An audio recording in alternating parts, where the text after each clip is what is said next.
Yo, this is Talk E. Welcome to the Locker Room. We talk nothing but basketball. Now, ladies and gentlemen, we all know the draft is over. We all know who went first overall. We all were expecting this since last January. Um, the first overall pick was Victor Wembanyama, and it was like a beautiful scene for him. And as somebody who's watching, you get to see from the outside how happy he was and how great this moment is for the league and for the Spurs.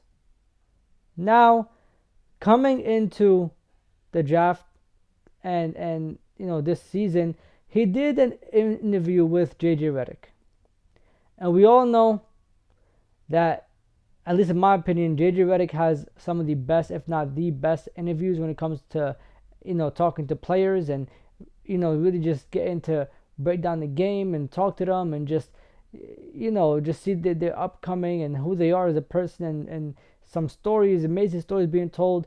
And we got to see that with Victor Wembanyama. I want to really key on four main things in this interview. Things that I feel like were very, very important from somebody that's a fan of basketball watching this can basically mean a lot. Like, by his demeanor and the way he answers his questions, it can tell you like some about his personality, about his traits, about how he is willing to come out and how he's understanding the game so far and how he's willing to learn the game and understand it in the future. Our first point that we will key on is one, JJ Redick. So I asked him a question, which was, in my opinion, was an amazing question. It was one of the questions I've been waiting for somebody to ask him, which was, so back I think around May 16, they had the thing with they decide what team gets the first overall pick, the second overall pick, the third overall pick, so on and so forth. And the Spurs won the first overall pick. And he basically asked them, like, what happened? What was going on through your mind? Matter of fact, I'm going to let y'all see the clip so that y'all could understand the question even better than what I was able to explain. I want to go back to the night of the draft lottery on May 16th. Obviously, a lot of anticipation from a number of teams. And you were in France. My colleague, Brian Windhurst, happened to be around that night and got to talk to you a little bit. But there was a shot of you when it got announced that it was San Antonio. And from my perspective, it looked like genuine joy and sort of, I don't know if it was relief, but it was genuine joy. Why were you so excited about San Antonio in particular? Oh yeah, truly, if I had to choose one franchise to get the number one pick, I would have chose San Antonio. It's just, I know, and I heard so much about the atmosphere and the culture over there, the winning culture, that this, if I had to choose, it would be a no-brainer. Now, by his response right there, it told me a lot. It told me so much. I mean, we all knew that the Spurs are an amazing culture. We all knew that they're an amazing organization. They're an amazing, team in sports. And they have one of, if not the greatest coach of all time, with one of, if not the greatest system of all time. And he has proven that he can help develop players and help develop their game and their play styles and just make players improve. Look at Derek White, look at Kawhi, so on and so forth, right? The fact that Victor Wembanyama understands this and didn't overlook the Spurs was so amazing to me, bro, because so many players will come into the league and they want to probably be the guy, or they want to be drafted to a high market team, or they want to be drafted to a team that's semi-developed in a way. You get what I'm saying? Like, there were players that wanted to go to the Knicks. There were players that wanted to go to any other team that was a very high market. And he was like, I'm just happy to be here. That's one. And two, I'm just also happy that I'm in a system that has proven itself, a system that hasn't failed so far. And this was what really stood out the most to me. Somebody that understood the culture of the Spurs, at least a little bit, because obviously he played in France. He did not play in the NBA or in the United States, so a lot of rules in whatever league he played in, the French league, is way different from the rules in the United States, at least in the NBA, and even in the United States. In college, the rules are way different than the NBA. In high school, the rules are way different than college. There's some things that are similar. There's some things that are different. But the fact that he's able to understand was amazing. You see that he's doing his research. He's understanding, and he's understanding that this is his opportunity. He has a chance to actually be one of the greats. The next point I want to really hone in on was I think the second question actually of JJ Redick's questions. And he basically asked him, like, you're a great player. We've seen a lot from you so far in France, and we've been like in awe about like from your plays, from your highlights and stuff like that. And how does it feel to basically have that much responsibility as a young guy in the EuroLeague, when you know that that's very rare to happen in any European league? Like, it's very rare that a young guy gets the keys to a franchise. Also, here's the clip, so y'all understand it better than I do. You had played for a couple of different clubs prior to Mets 92, and it's not historically been a great club. You had, as you said, had a lot of responsibility. I think you led the league in points, rebounds, blocks. You guys were second in the regular season, played for the championship. And some of it, and I want you to sort of get into this, the why of everything, but some of it was set up so that you could get the experience of being the guy on a team, which not a lot of young players in Europe get that experience at the highest levels, at the ACB or, the Italian leagues, French league, whatever.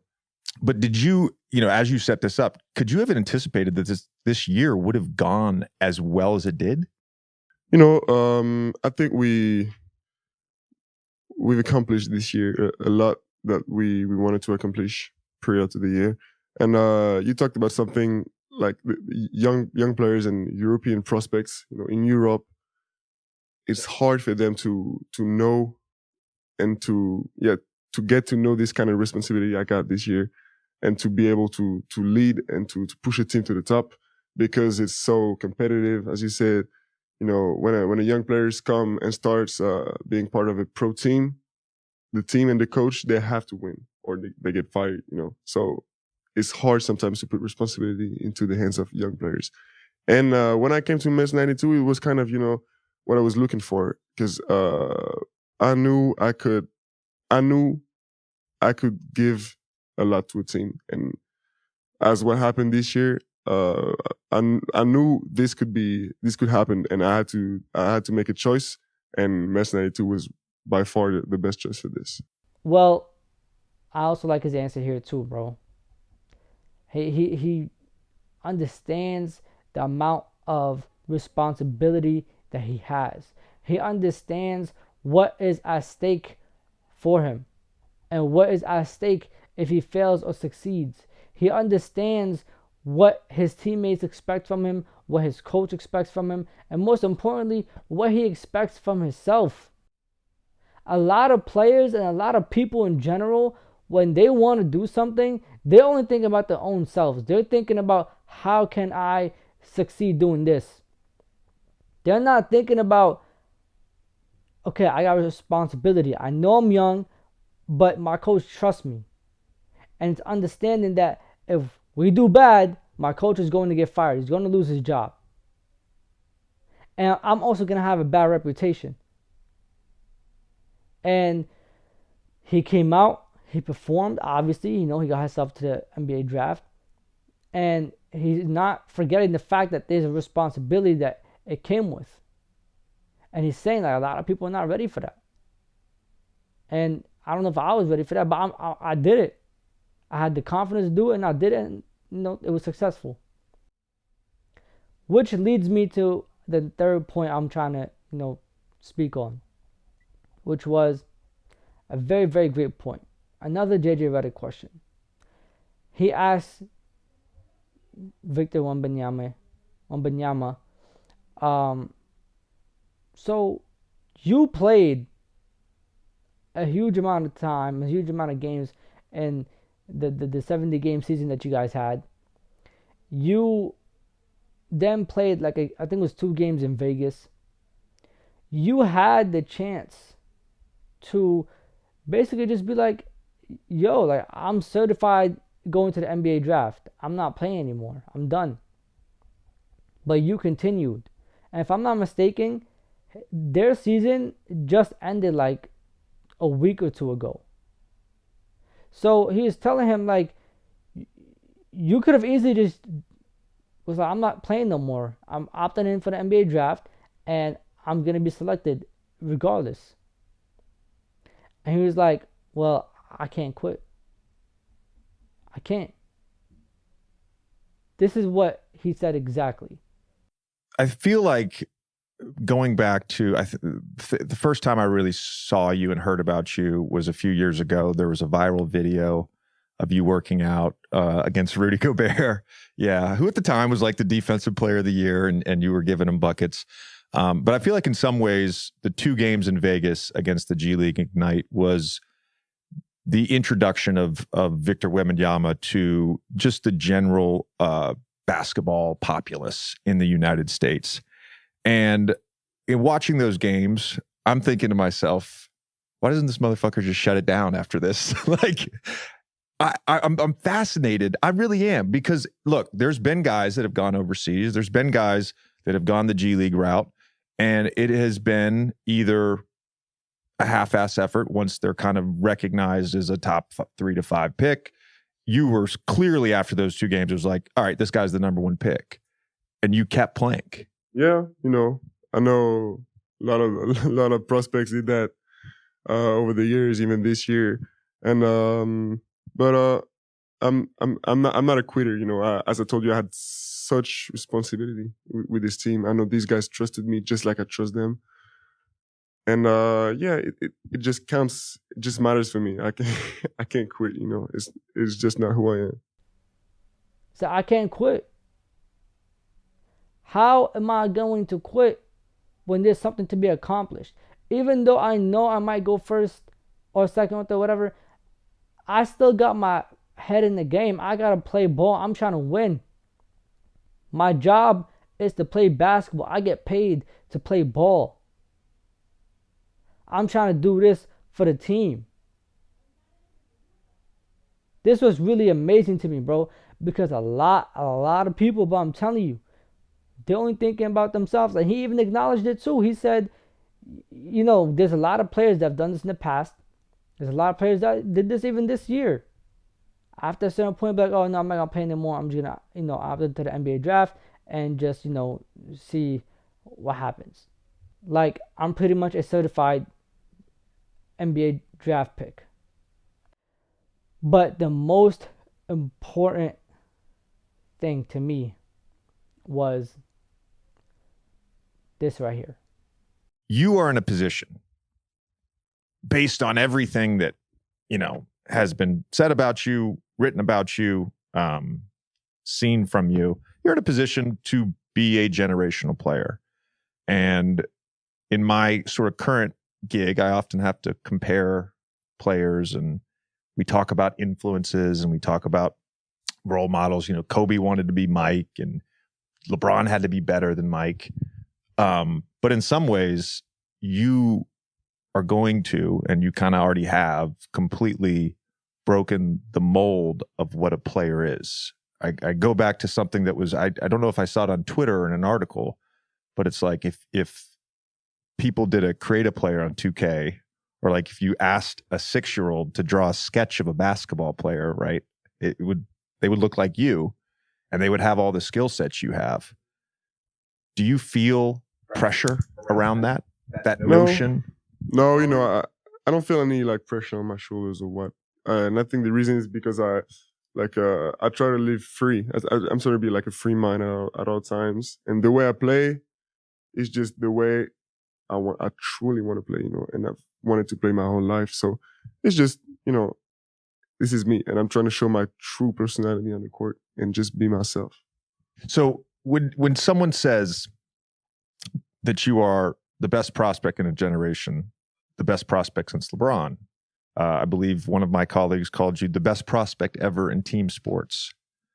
That just goes in one ear and out the other. There's no pressure from that. Yeah, true. No pressure from that. Because you know, it's not like a reward when they say that, you know. JJ Redick asks him a series of questions that basically is like, do you feel any pressure by being the #1 overall pick? Do you feel any pressure by these projections that everybody has for your career? And he was like, no, I don't. I come out here and I'll play basketball the way I love to play basketball, the way I think is right to play basketball. Which, if you go through the European stars in the league right now, which are the biggest players and the best players in the league right now, they all do that. Giannis' game, he plays it how he wants to play it. There's no changing it. You have to adapt to it. Jokic, same. And he won a championship. You look at Luka, same. And he's a great player in the league.